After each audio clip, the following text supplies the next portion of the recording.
Hello and welcome back to another episode of Critical Reactions with your host, Bryan. It is a new week. Let's start a new theme. This one, it had a name. I called it Triumphant Returns, but I'm actually not too keen on that. The general idea is that we've listened to a lot of bands on this channel. In fact, 1,800 unique bands. But 73% of those bands we've only listened to once.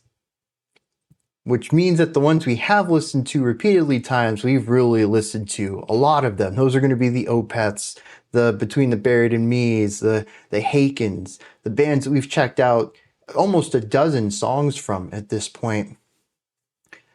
I wanted to go back and give a second listen to one of those bands that hasn't been featured on the channel since their initial debut. Like I said, Triumphant Returns, it kind of works, captures the energy, but I don't think it's... Anyways, let's get going with this reaction. If anyone has a good theme title for this, please drop it in the comments. I'd love to have a better naming for this. Yeah, we're going to kick this week off, though, with some meltbanana. I'm going to tell you, I'm not too stoked about this. Just to be completely transparent there. meltbanana, when we checked them out last time, and I think we actually have had them on a live stream as well, but we've only done one proper reaction to them. It was noisy, like a merging of noise rock and something a bit mathier, a bit out there and avant-garde. So I'm kind of expecting more of the same, but I'm hoping that maybe this one's a bit more palatable. We're going to be checking out the track Candy Gun. Let's dive into this and see what meltbanana has in store for us today.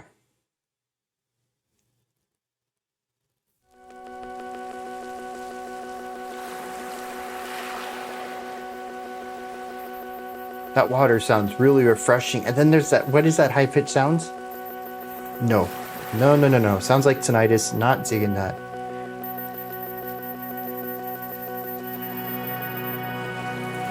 Very lush production though. Lots of clarity, spaciousness. I'm not a big fan of that whining, the beeping. Definitely do that.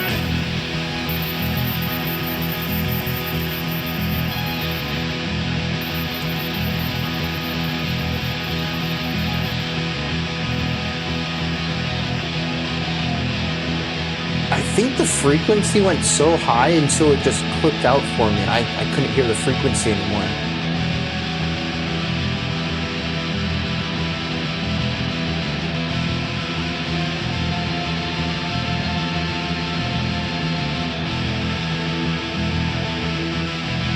Brisk pace to this 4/4.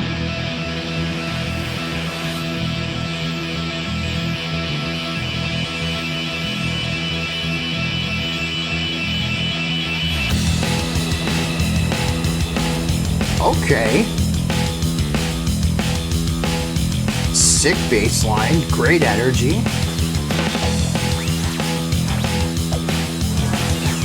Kind of fun sci-fi noises, I'm down for that.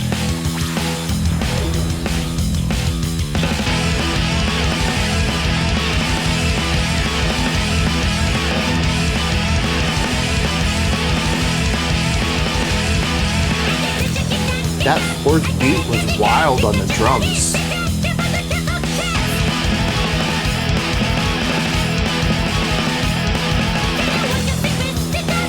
Still 4/4, but really pushing against it.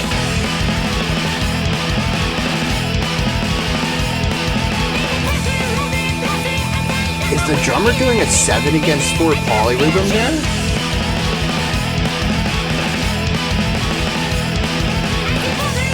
Lots of dissonance on the guitars.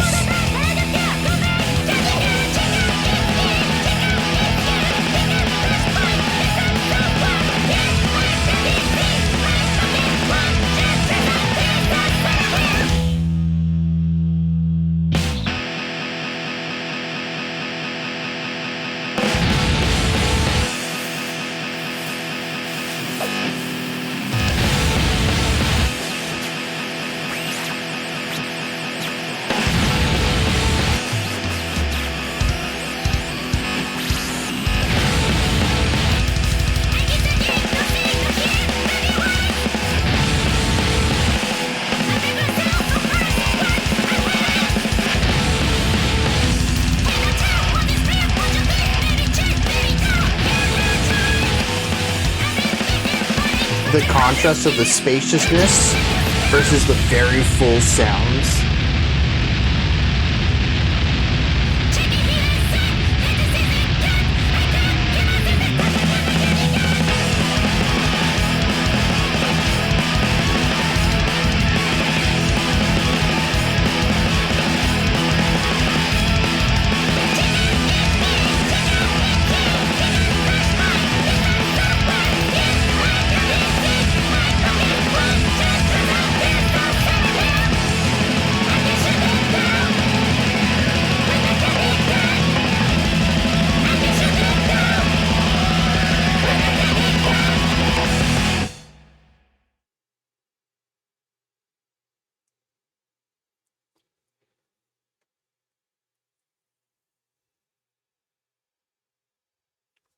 All right.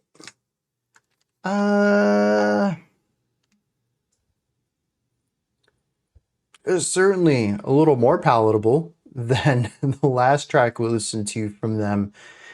It's still just as esoteric though, and I find it to be really interesting where they kind of walk this fine line.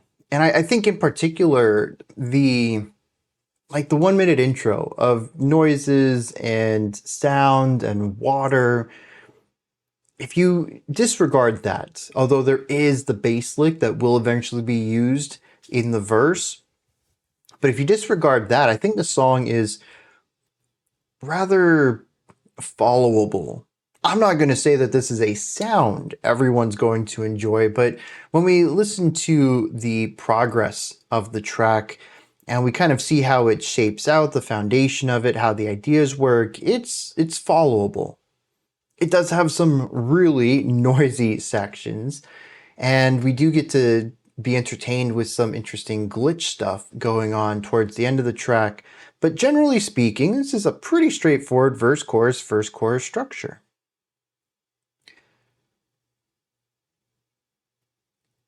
And aside from the very noisy moments where lots of things are going on, the other side of this track is quite digestible. The vocals are shouty. Sure, there's an interesting sharpness to the vocals despite how small and almost timid they are. It's interesting to hear that texture clashing there, but the melody itself that the vocals are singing is very digestible. The bass lick, very digestible. The drums, most of the time, pretty straightforward, run-of-the-mill drums. Now, interesting, that's contrasted pretty harshly, and we'll talk about that in a second, but I'd say half of the drum work in here, very digestible. And so there's parts of these songs that just sound like a hard rock track at best, with a little bit of a funk influence, particularly looking at the bass work. It's the other half of the song that pulls it into the other direction. The incredibly noisy guitar riffs that, honestly, I don't know what to make of them. We'll discuss that in a bit as well. There's the incredibly active drum parts that are pretty straightforward in the regular parts, and then they shift over into polyrhythms and wild syncopation. And then, of course, in the bridge, we bring in glitch. The production helps make it a little less palatable, though I do find the glitch aspects to be very fun. I don't know where to place them. They are certainly noisy, but they're digestible too, at least for me.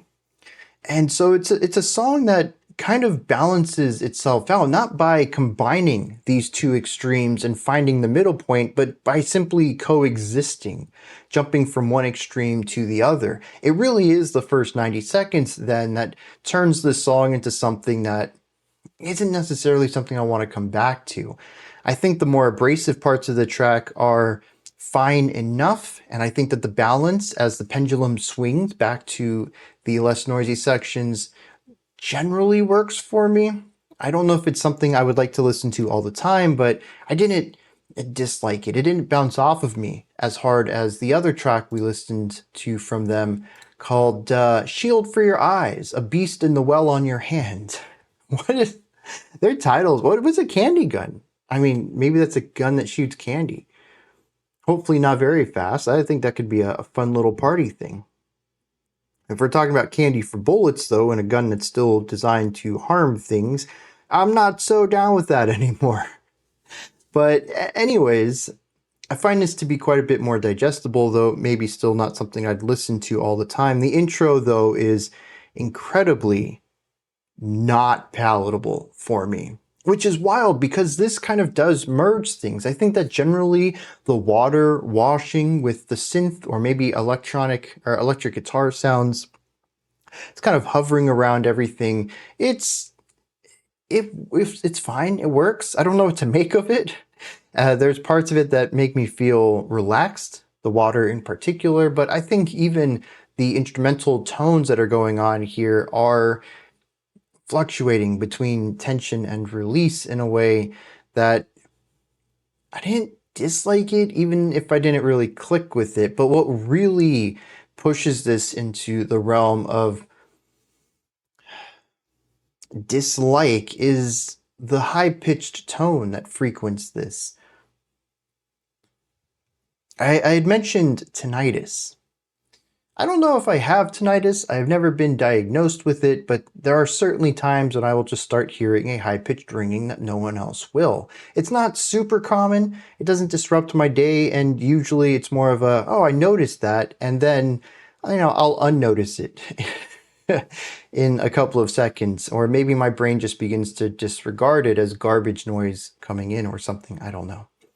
But it isn't really uncomfortable. It's more of a, oh, there's that sound again, and then nothing. And it pops up like, I don't know, less than a dozen times a year. It's not something super frequent, but a high-pitched ringing in my ear is something that I notice at times. And this is interesting because it's similar to that, but painful. And I've mentioned this in a couple of tracks too, not necessarily meltbanana, but noisier outfits, particularly gritty, disgusting, noisy stuff.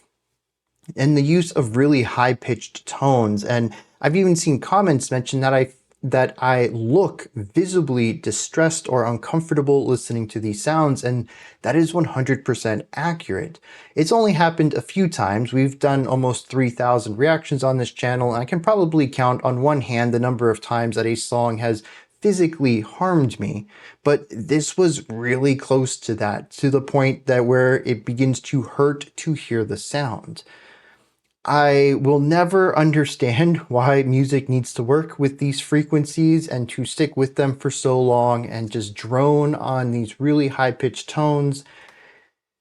There's an artistic point to it, sure, but at least for me, it's just not, it's not even not fun, which is what I was going to say. It's painful.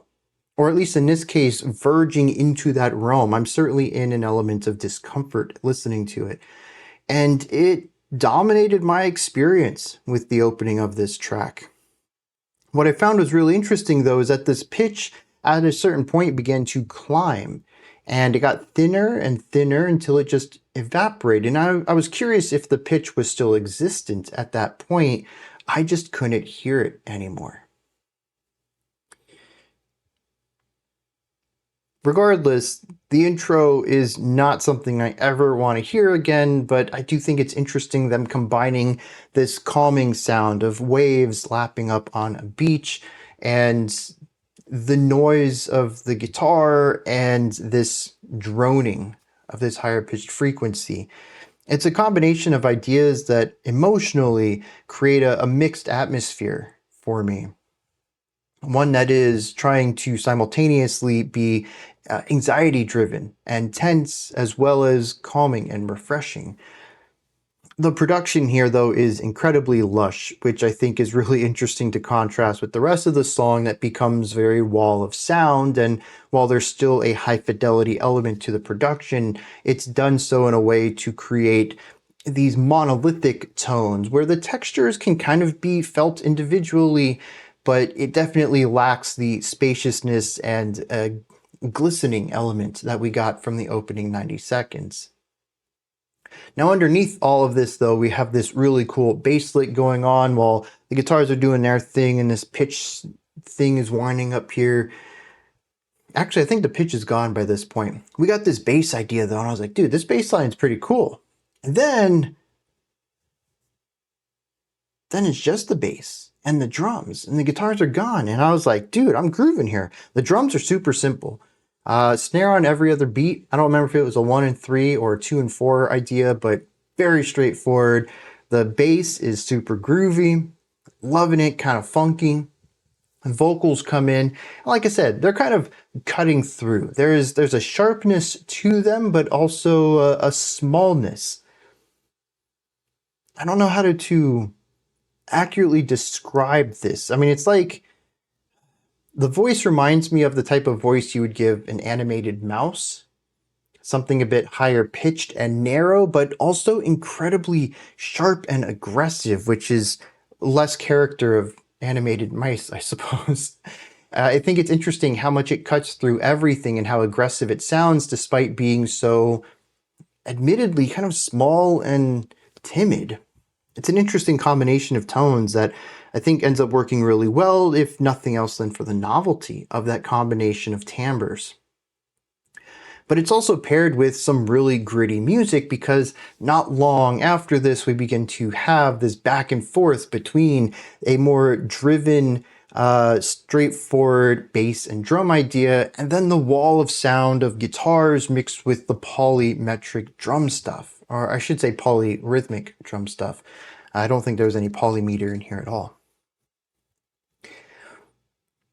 And I would say a majority of the song, particularly from this point to the end, is the novelty of the contrast, the pendulum swinging from one extreme to the other and then back. It can be fun, and I think generally speaking that this song ends up being like 2.5 minutes long after we remove the intro. It doesn't really have time to get stagnant, given that we are going to go through the verse, the chorus, the verse, the chorus, the bridge, and back to the chorus, all in about 150 seconds. It's not a lot of time to cram all of that in there. So I think it generally ends up being fine, but I would worry that the lack of shifting ideas in here, or I guess the lack of, because the main idea is the shifting idea, but that constitutes the entirety of the experience. And I don't know if that would have worked for 4 or 5 minutes. So I think the short runtime is actually a benefit for the track.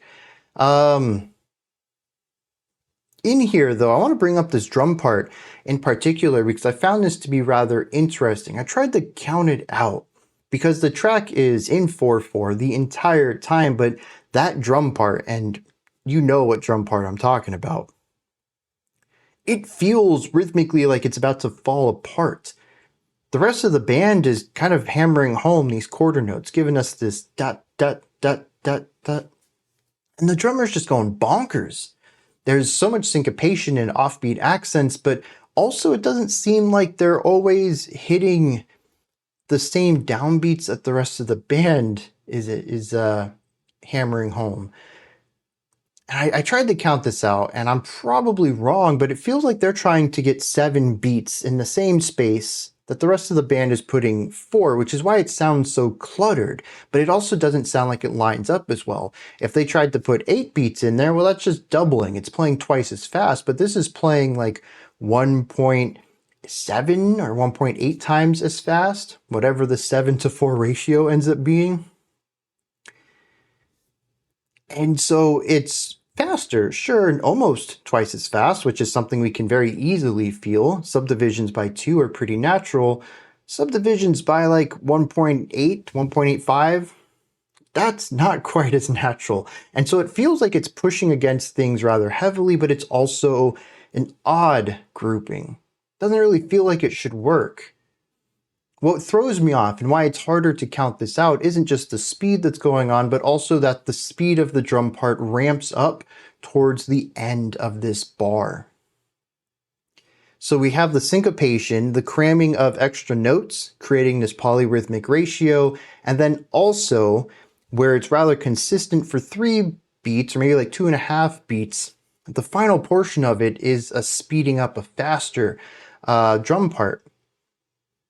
So I would love to see if anyone's written tablature for this, or sheet music even. I'd love to know what's going on there rhythmically, but it ends up being incredibly chaotic. And that is also paired with the noise of the guitars here too, which is creating this wall of sound. But much like the drums are rhythmically clashing against the main backbeat, the guitars are clashing harmonically. The bass and the vocals have given us our chordal information. Not necessarily just playing chords, but if you take all of the notes that they've played, you're going to be able to figure out what scale we're in. Then the two guitars come in and throw all that out the window, and they play completely atonal of each other. There is so much dissonance between these two guitar parts that it's just as frictional and disruptive to the harmonic and melodic qualities of this song as the drums are at this portion to the rhythmic qualities. This is what I'm talking about by the pendulum swinging to the opposite extreme. It isn't just about a little bit of ideas to a wall of sound. It isn't just about the simple and straightforward ideas to the cluttered, but it's also about moving from something harmonically digestible and straightforward to tense and dissonant and clashing sound waves.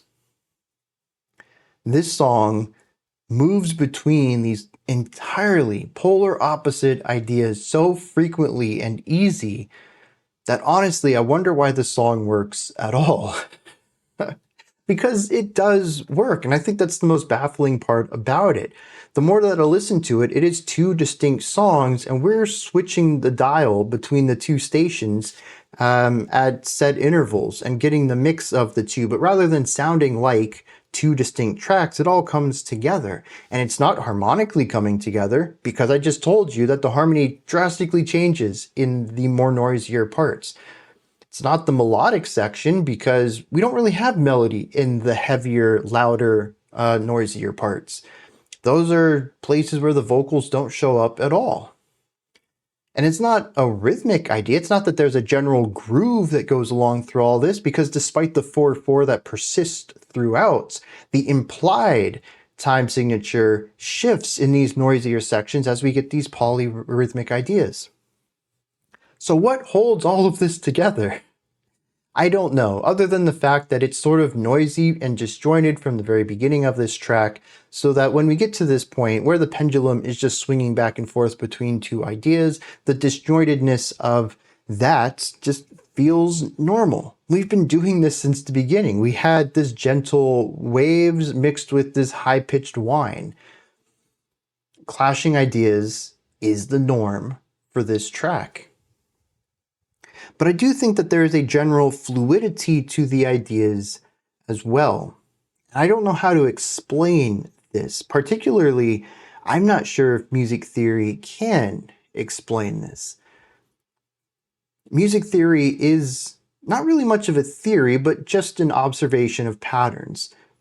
Music, over thousands of years, have done these things, and culturally, we've understood these things to represent other things. When we hear these chords, they make us feel sad. When we hear these chords, they make us feel happy. We've given names to compositional phenomenons. When two instruments are playing a lead element and our ears are bouncing back and forth because they both seem interesting, I want to pay attention to both ideas, that's counterpoint. But this is so extreme, so out there, bordering on experimental, particularly with the noisier elements, that you can't really look to past works to help explain this, because this kind of sits in opposition of a lot of the popular sounds over thousands of years.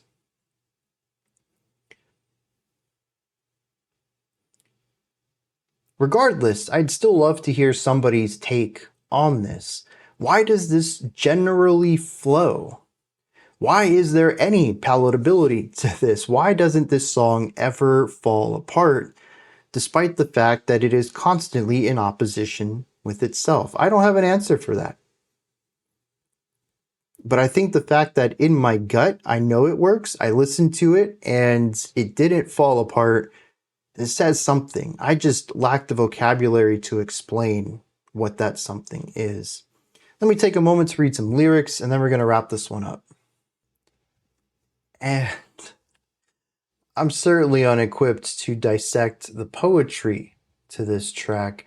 I'm just going to read the first half of verse 1 and let you know that the rest of the track is just like this. I can catch a kicker, kick up. I've got a candy gun, kick a checker set up, keep out the careful cats. Can I wake a sweeper set off? I've got a candy gun. Make a wish that you give up. I'd love to hear some noise like a cracker, rather a blaster. I can laugh out with a healer, better beater. What does any of this mean? Granted, much like Gong's lyricism, I find this to be phonetically and sonically interesting. The kind of a lack of a rhyme scheme, but certainly a cadence that flows through a lot of this, but also the alliteration that appears at times and the repeating of words, but used with different definitions of the word in order to kind of have this symbolic carry through without much of a definitional carry through. It's interesting. It feels sweet. I enjoy the sounds of all of this, but when I actually look at what the words and sentences are saying, it's borderline gibberish. Not all art needs to make sense. And maybe this does. Maybe there's another layer to this where you can piece all of this together. Metaphors, figurative language, connections to other ideas, maybe even alternative definitions, colloquial definitions for some of these words that can help give some insight into how all of this is pieced together. I lack the context, though.